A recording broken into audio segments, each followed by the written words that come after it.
নমস্কার বন্ধুরা, আজকের ব্লগে আমরা হাঁটতে হাঁটতে পৌঁছে যাব পশ্চিমবঙ্গের অন্যতম বিখ্যাত শিবতীর্থ তারকেশ্বর ধাম।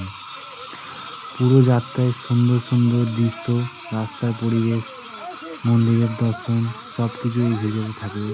তো আজকের ভিডিওটা তোমরা শেষ পর্যন্ত পুরো দেখবে।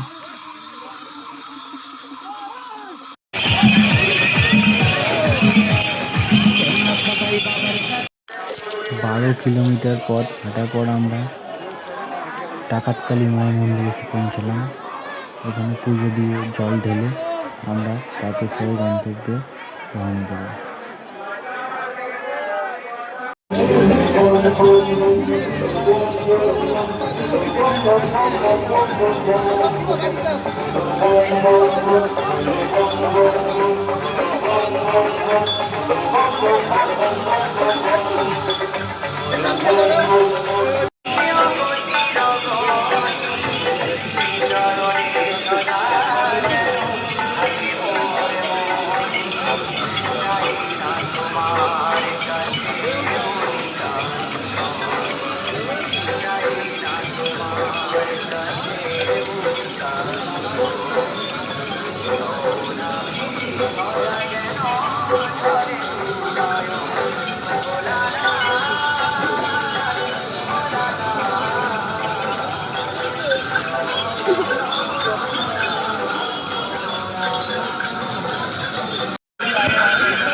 এখান থেকে আর তারকেশ্বর মন্দির 18 কিলোমিটার বাকি আছে।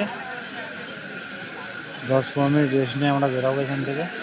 চলো তোমরা ব্লগটা দেখতে হবে।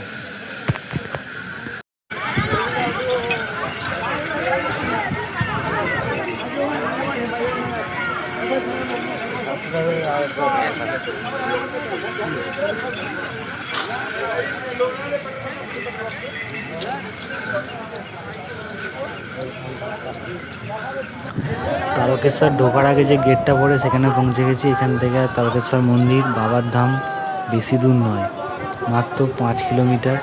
আমরা যাব, গিয়ে পুজো দেবো, ঠিক আছে? তো চলো যাওয়া যায় এখান থেকে।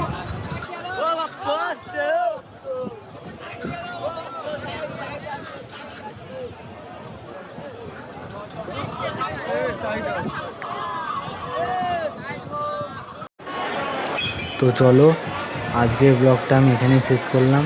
আর এরকমই নতুন নতুন ভিডিও দেখার জন্য আমাদের চ্যানেলটা অবশ্যই সাবস্ক্রাইব করবে, লাইক করবে আর কমেন্ট করে জানাবে।